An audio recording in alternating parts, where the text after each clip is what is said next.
Hey everybody, welcome back to the Jesus in a Dream podcast, where we believe with Jesus in a Dream, anything is possible, nothing is impossible, and the possibilities are endless. I'm Caleb, this is Zach. Hello everyone. And we want you to enjoy life and build God kingdom. If you're watching on YouTube, would you give us a like and a subscribe? That would be awesome. If you're listening anywhere else, would you leave a review if that's possible? It helps us to help more people in more places enjoy life and build God's kingdom. Just a really quick housekeeping thing before I introduce our guest today. I know a couple of weeks ago I said, for season 3, we'd really like to do 3 episodes. I think it's a really good thing to be ambitious. I think it's a better thing to be wise.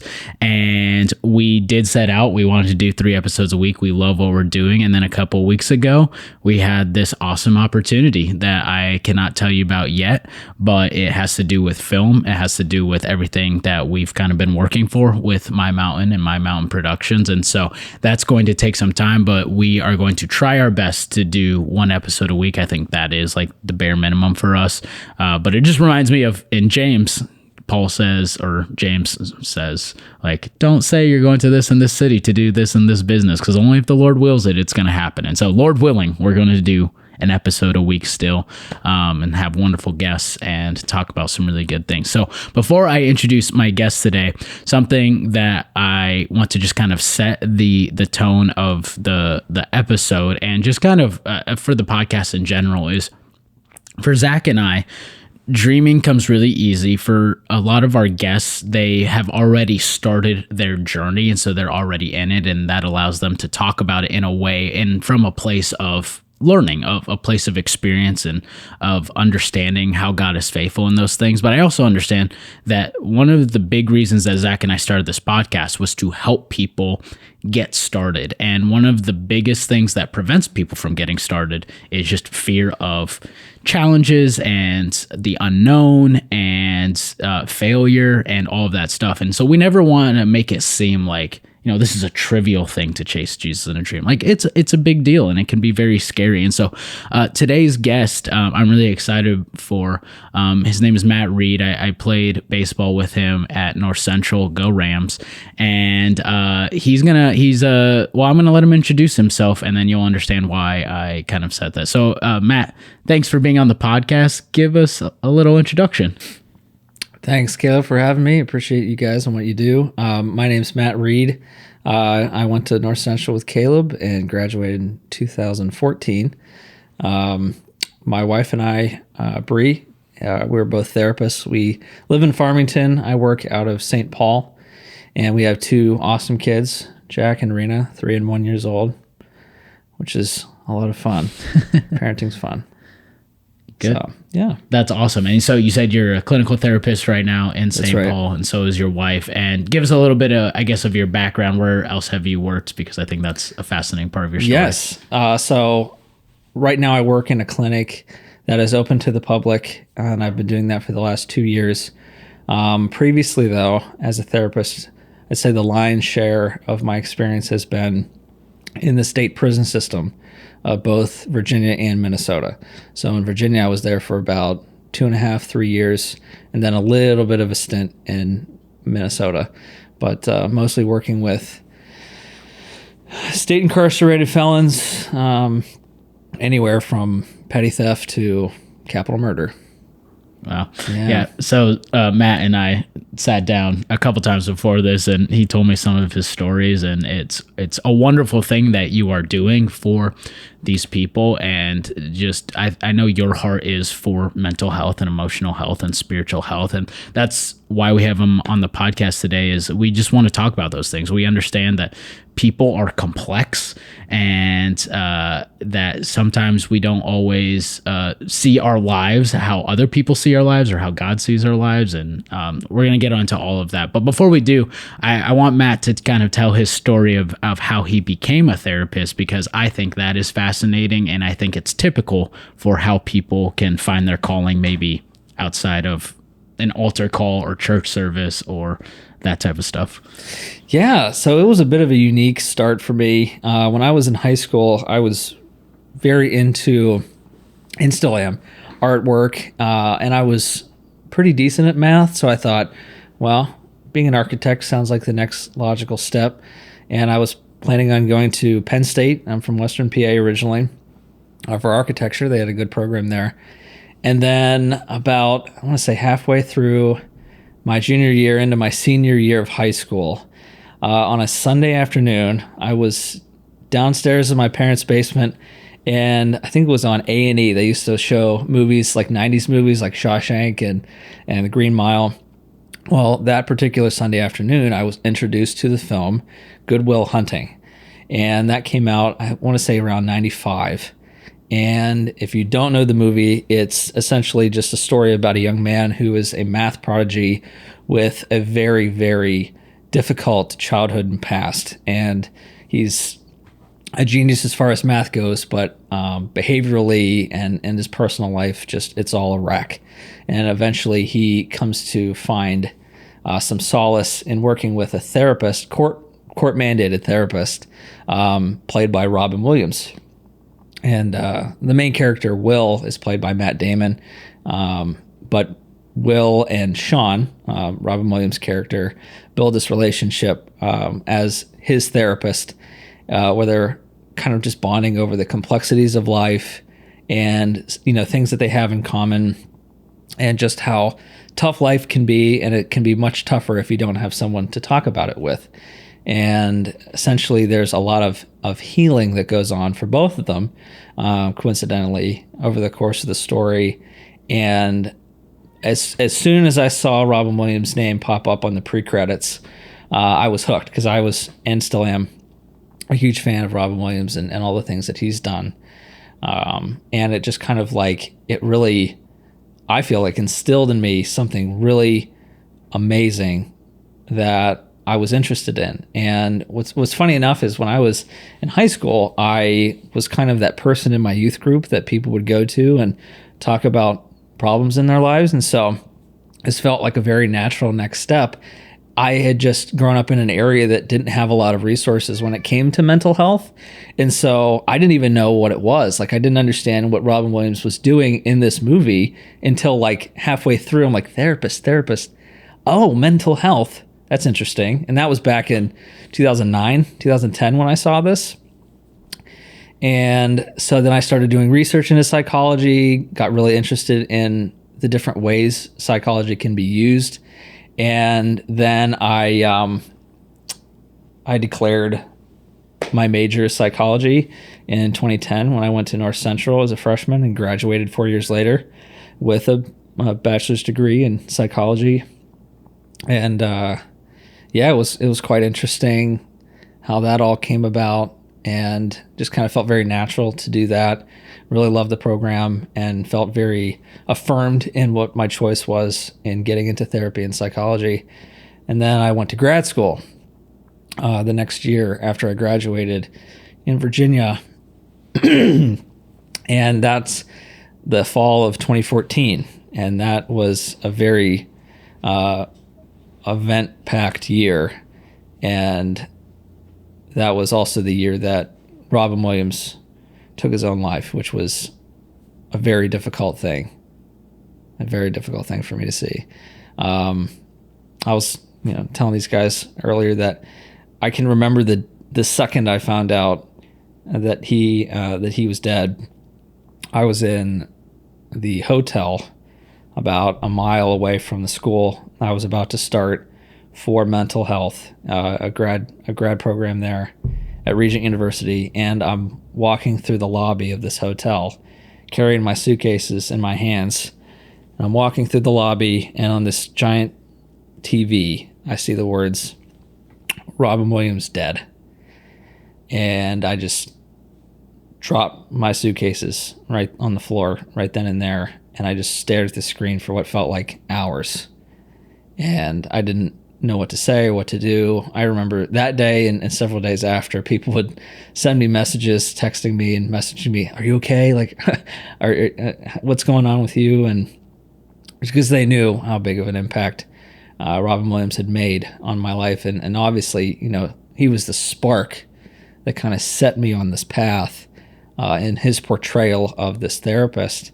And it was very, very difficult for me trying to navigate, like, I'm starting out like a grad school program, and the person that inspired me the most just killed themselves. Like, that's a lot. That was more than I thought I could handle at the moment. And over time, like, I became more aware of what was going on for him and the dementia he had been diagnosed with. And it was a rough time, but you know, it was hard to experience that, but you know, found a way through it. Yeah. I love your story because that, I think, is just, it's typical in real life and how we discover our passions. I believe it's because we have experiences. We're able to enjoy those experiences. And for you, it was Goodwill Hunting and seeing like, wow, like this job, I can see how it can impact people. I see how it can help people. I can see how it can change people's lives.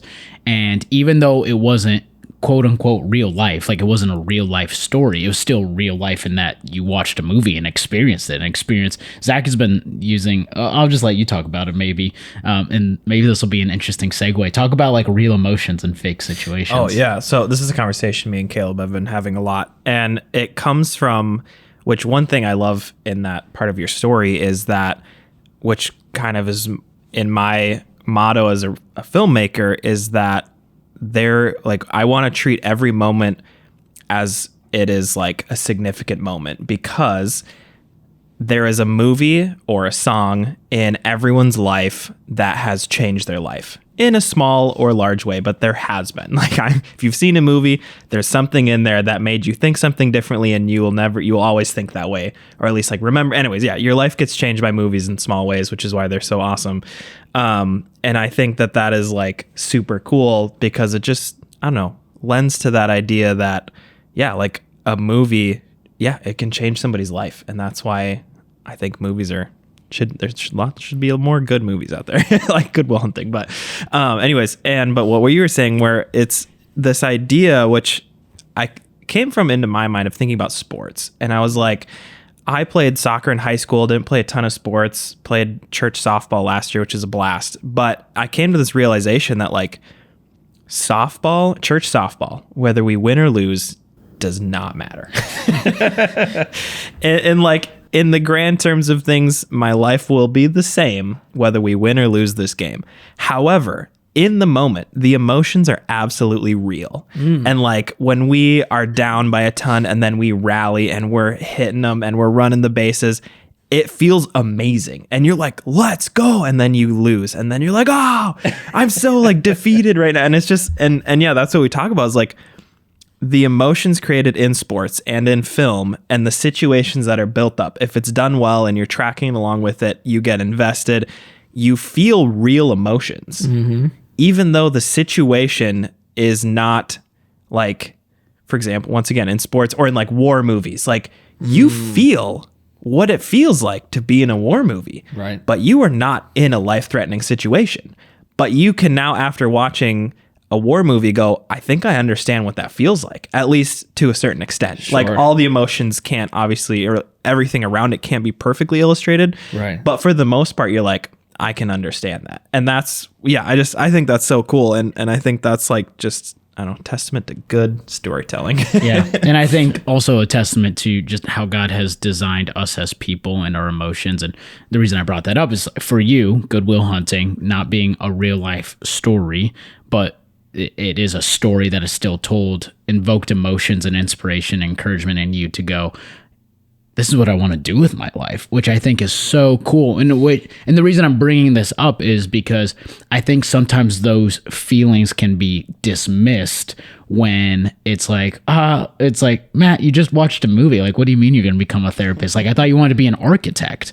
And it's like, well, yeah, like, I don't know how to explain it, but it's real. And the reason I'm bringing this up is to just encourage people that I really believe that our passions are the breadcrumbs to our destiny. Like God places things in our lives and will bring them out of us in ways that will surprise us, such as like movies or real life experiences or whatever that is. And so, but I also think that what was cool about your story is you got inspired through Goodwill Hunting and through Robin Williams. And then maybe you can speak to this, but I think the reason I'm thinking this is because you had told me this previously, that the day that Robin Williams passed away was kind of the day that you also go like, this actually really does matter, because the guy, like in a twist of irony, the guy who played the therapist who showed me the importance of mental health now has killed himself due to mental health. And I don't know if you just want to like speak to that a little bit of. Right. I would say it definitely caused a sense of pause and maybe a little bit of opportunity for doubt, casting some doubt into the legitimacy of what I was about to embark on, which was for the next 4 years, getting into a very rigorous and intense program that I was already feeling a little apprehensive about, right? And I wouldn't say I like watch the movie every day or like constantly play the soundtrack in my headphones to keep me like going on this, track of becoming a therapist. But it definitely was still very foundational to, getting started, and to have, not that I considered Robin Williams to be like the pillar of mental health, because that wasn't necessarily the role that he had played in my own development, but just the idea that someone could play that role better than just about any. I think honestly, there's only been maybe a handful of people now that I've been a therapist for close to 10 years that have actually played a therapist, a healthy therapist, in the best possible way. I think Judd Hirsch did a really great job in the film Ordinary People. And there's a handful of others here and there, but Robin Williams playing Sean Maguire, earned him his only Oscar. So obviously people agree with the fact that he did a really great job. How could someone pretend to be a therapist that I could only aspire to be and yet still succumb to life's turmoils and tragedies? And so it kind of became a crossroads for me, how I wanted to, I guess, interpret and apply that data that I was being given in that moment. What was I going to do with that information? Was I going to allow it to, build roots in myself that would just grow a tree of doubt? Like, is this going to be what I use to quit or leave or not be fully into what I'm about to embark on? Or is it going to be something that, hey, he was a person and he dealt with stuff that I don't necessarily even understand, and it shouldn't cause doubt, or it wouldn't be prudent to cause doubt. If anything, it reiterates and adds legitimacy to what I'm trying to do, right? Who was Robin Williams' therapist, right? He was the fictional therapist in the film, but who did he need, right? And there was so many great quotes of his that kind of were like little red flags here and there throughout his life, of like, because he dealt with drug addiction for a number of years and a lot of other things that kind of were just human problems. And man, I guess everyone thought that Robin Williams was doing all right, and he wasn't. And just kind of reiterates the idea of like, not only can you and should you be a therapist, but like take inventory of your own life too. Even if you're feeling things are good, it doesn't mean you can't talk about it with somebody. That's good. So you said this when we were meeting before this, that for basically everybody, what it boils down to when they come to therapy is they have dreams of in their life, whether that's getting healthy, whether that's being in healthy relationships, whether that is, in our context of Jesus in a Dream, we're usually talking about passion, right? And doing things with your life with that align with like what you're passionate about and how to help people and where Jesus fits into all of that. But at the end of the day, what you're saying is that in therapy, people see the challenges in their life and they seek help. And I would just love for you to kind of, I guess I'll put it in the form of a question. When it comes to viewing challenges in our life for just anybody. What do you see often, or maybe in your own life or with your clients, that what is one of the bigger reasons that you see like fear cropping up that causes that pause to go, okay, I'm at this crossroads. What do you see as like healthy, what is the word I'm looking for? Processing towards overcoming obstacles, and maybe what are some things that you would say to help people who are maybe at those crossroads or at those obstacles, and it doesn't seem like they can overcome it in that moment? I know it's a loaded question, but yeah. No worries. I was tracking with you. I think one of the things that brings people to therapy is some form of realization that they are either tired or they accept that they are somewhat ill-equipped to handle everything on their own, and they need help. And more often than not, what I see are people who are feeling guilty or ashamed, or just, I guess, feeling a sense of hopelessness that, why can't I figure this out on my own? Why don't I have what it takes to figure my problems out, to solve all of my problems? Can I jump in here and ask, is that a cultural thing? And maybe this is going too far off track, but is that like an American mentality of like, do it yourself, be independent? Or is that just part of, I guess, human, I want to like solve these on my own and not ask for help? That's a great question. And that can be just a short maybe. Yeah.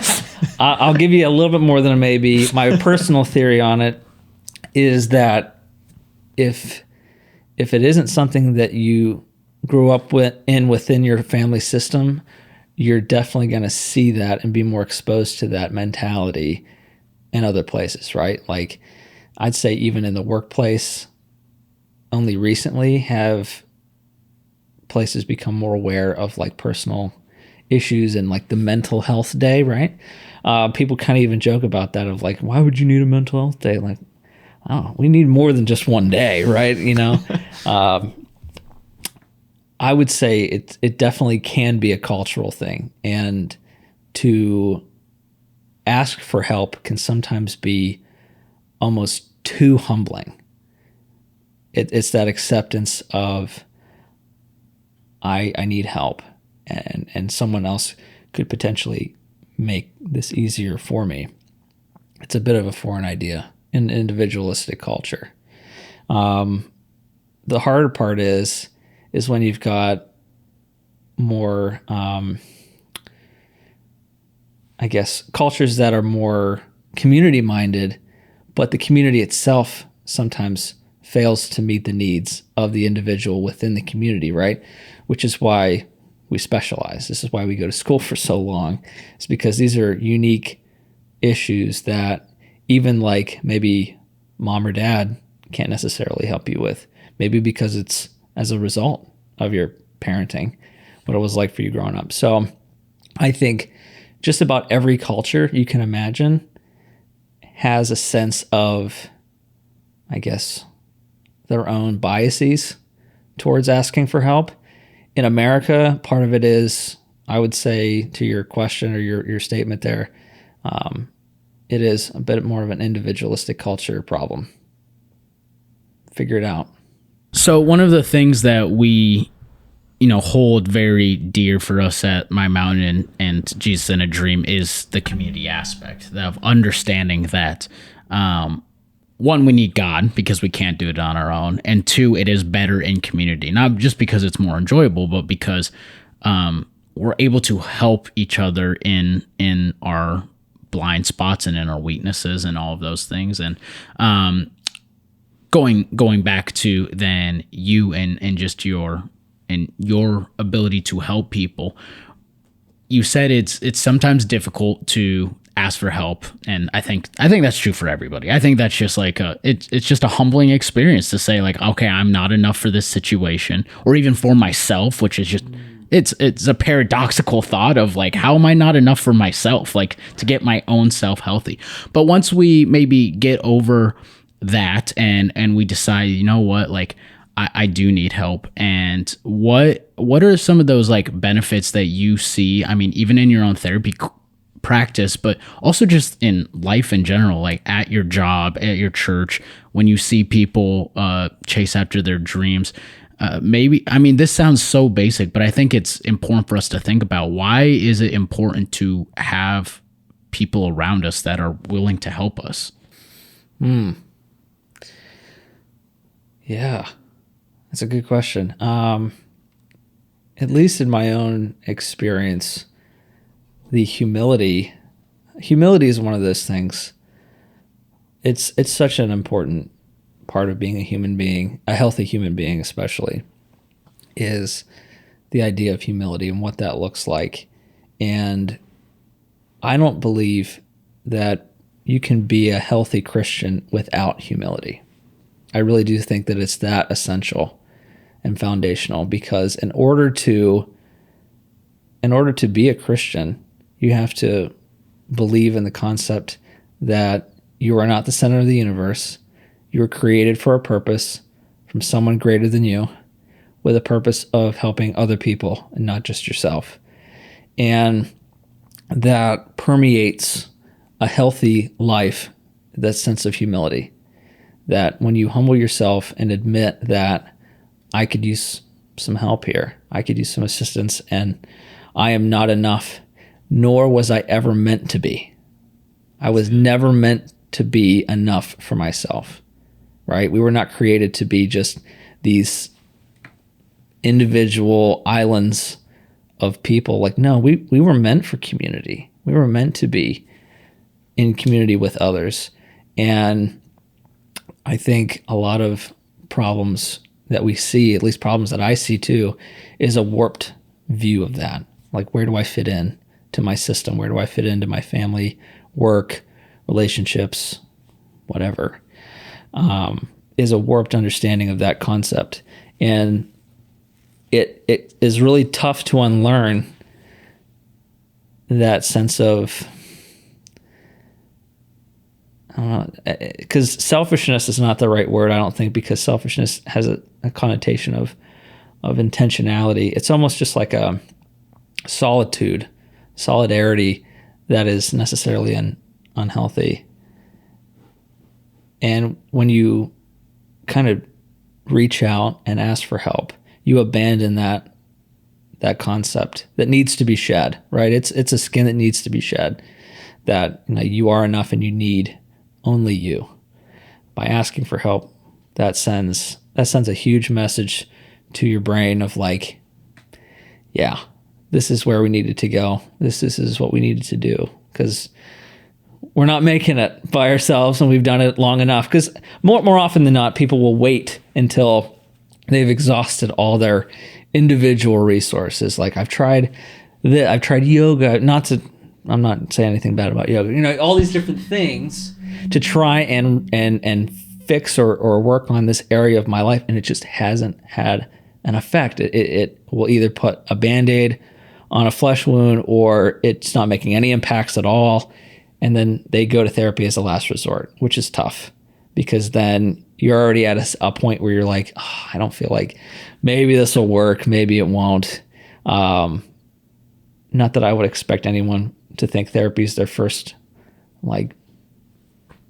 lifeline, but it's usually a lot of people's last lifeline. And that's what the problems with couples therapy comes in, but we don't have to get into that. Yeah, it's always. I think you're making a good point here that it is impossible to be healthy without community, and part of what community is helping each other.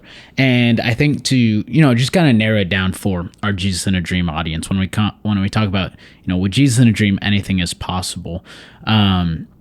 It should be with Jesus in a Dream and a community, anything is possible. But I think that's implied in like what we're doing here and what we're trying to accomplish. But we talked a lot about health before this, and I think community is a big aspect of being healthy when it comes to chasing Jesus in the dreams. That's why I believe, like, be in a church building. Don't watch church from home. Like, go be around people that know your issues, that know your weaknesses, that you know theirs, that you guys can support each other, gird up each other into something that is healthy and thriving and all of those things.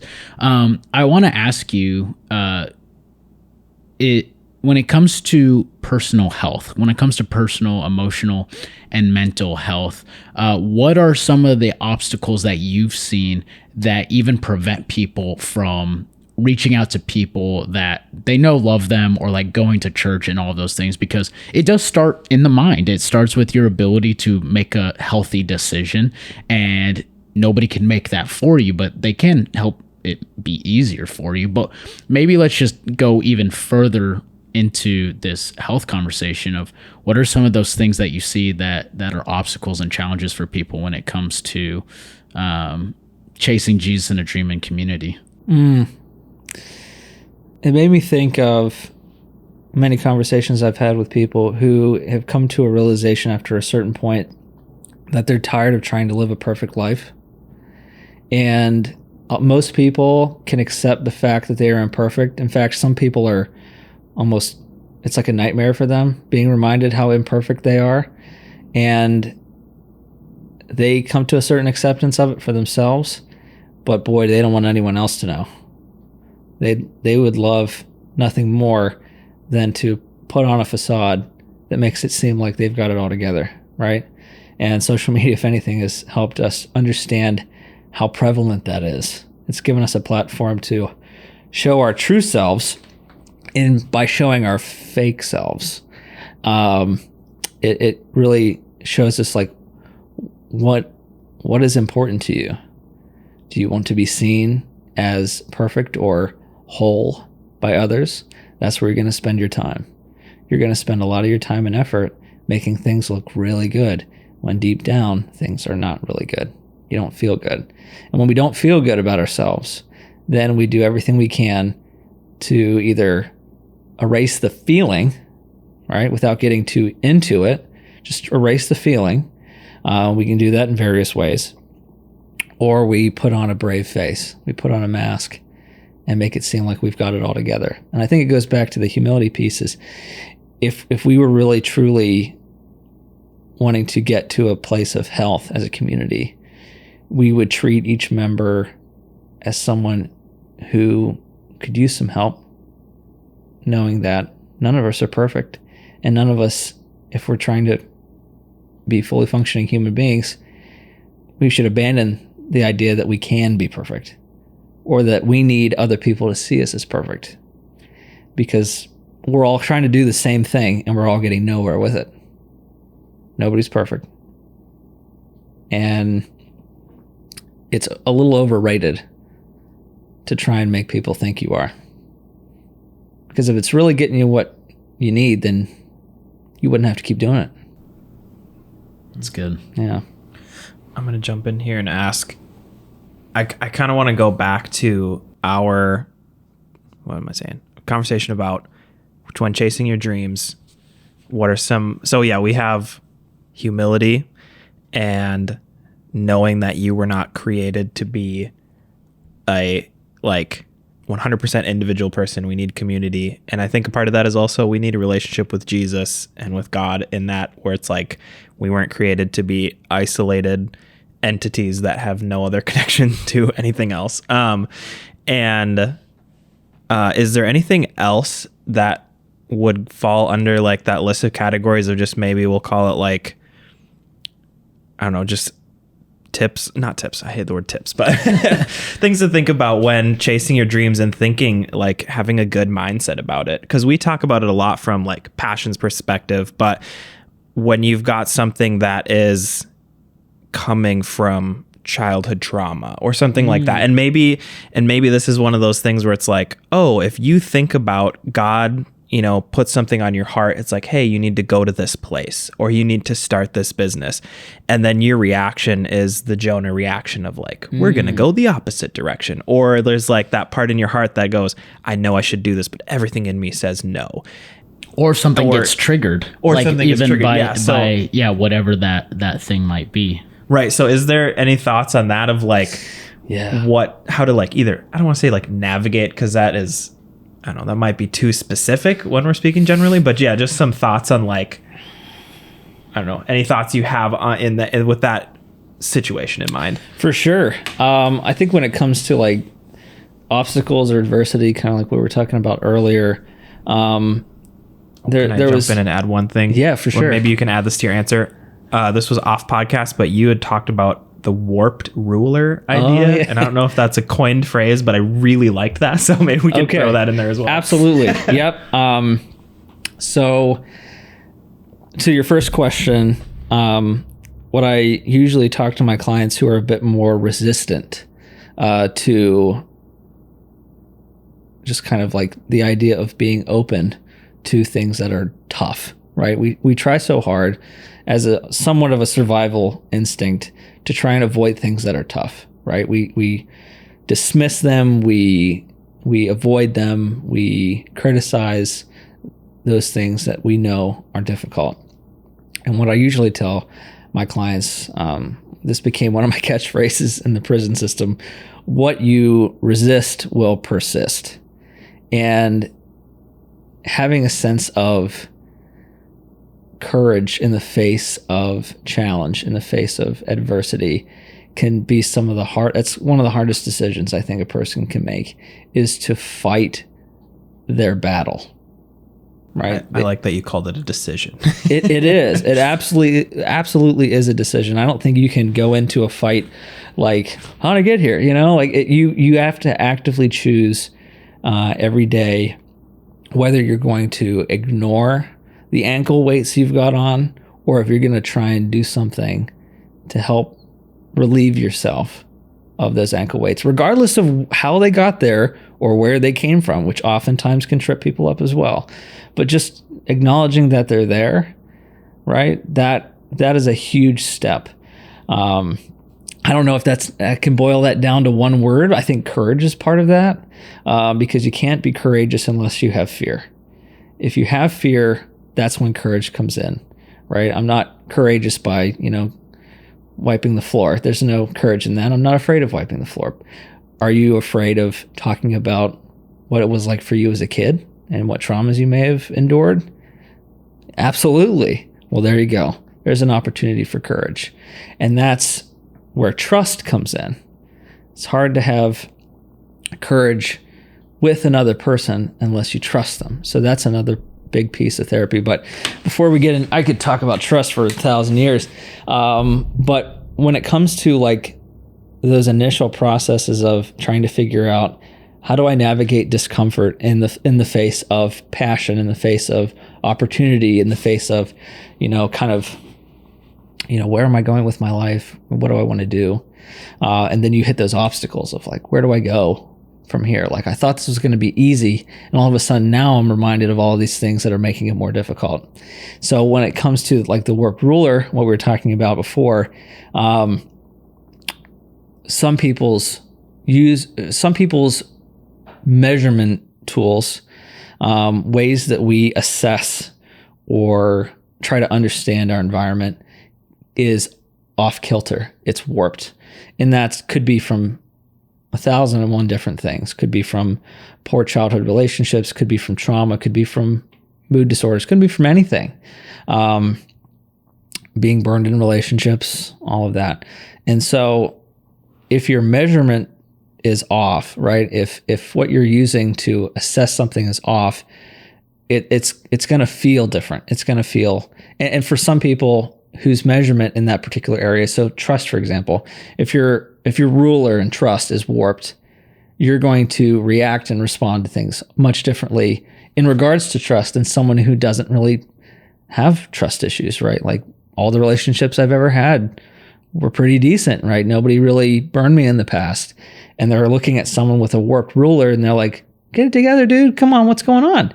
And what's interesting is we all have warped rulers.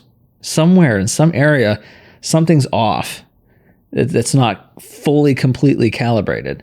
And we're very much aware of everybody else's warped rulers. It's like, oh, well, that person, you don't talk to them about this or that. They'll go nuts on you. Versus like, well, what's mine? What's the thing that my measuring tool is off big time? Getting someone to a place where they're willing to talk about that. That's a big step. Trying to figure out your own stuff. That's really good. There's this phrase that I try to apply to my own life, and I think it's a good ruler, maybe a thing of where I can look internally.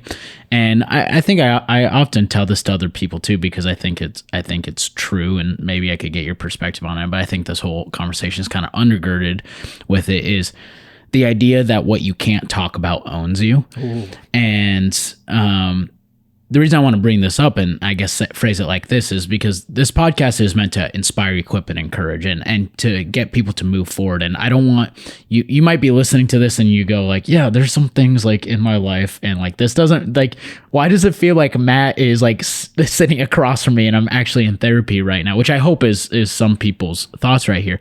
But the inspirational part, and where he was talking about courage, is what you don't talk about owns you. And I think that's where having that courage to say like, no, what, like, I'm not a slave to this. I'm not a slave to what happened to me. I'm not a slave to what that person said. I'm not a slave to what I do in the dark, right, that I'm ashamed of and that I don't want to talk about. And it's this idea that you can rise above and you can own the things that have happened to you, that you've said, that you've done, that you're ashamed of. You can own those things.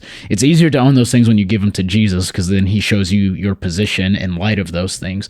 But it does take that decision of courage to go to look at, I mean, in my mind, when I picture it, it's like there's literally darkness within my heart or within my mind sometimes that's going like, you should not talk about this.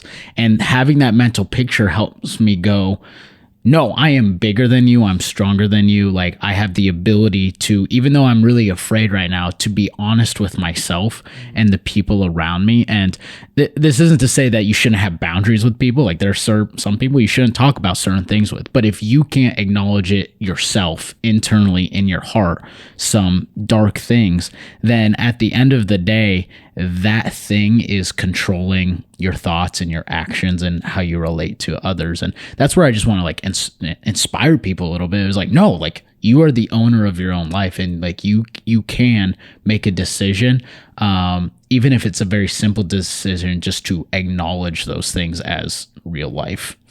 I don't know if you have any thoughts with that. Absolutely. I think another big part of therapy is helping people to understand that the past traumas, whatever it is that is your thing that's owning you, we are so quick to internalize something as being a permanent part of who we are. And it feels that way. It feels permanent. Therefore, it must be. The problem is we're wearing some pretty heavy clothes, and we're thinking that it's inside of us. There is no hope for it to go away or leave, or I'm just going to be carrying this the rest of my life, right? And that's what has happened quite a lot in like older generations. Before therapy and this type of work became a little bit more mainstream, it was, well, I guess this is me.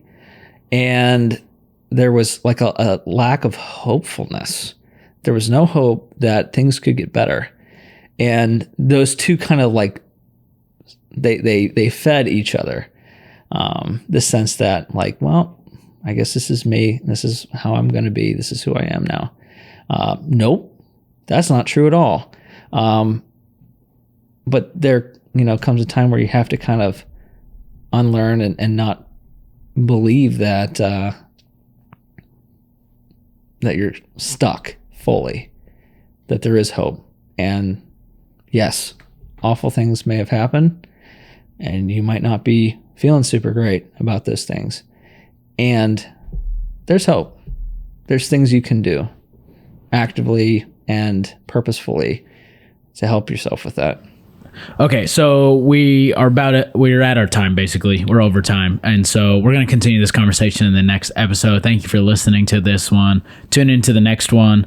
We're going to talk more about just like the inspiring and the courage and all of that stuff. We covered a lot of like, hey, here's what might be wrong. And we hope that did shine some light on some things in your life, or maybe helps you gain more understanding for maybe some of those relationships in your life, or like, I don't quite understand why they act the way they do. And so obviously this is a very nuanced subject, and we're not claiming to have fixed all of the problems, but in the next episode, tune into that one, because we're going to go more to the like rah side of things rather than the like, hey, this is therapy side of things. So love you guys. We'll see you next time.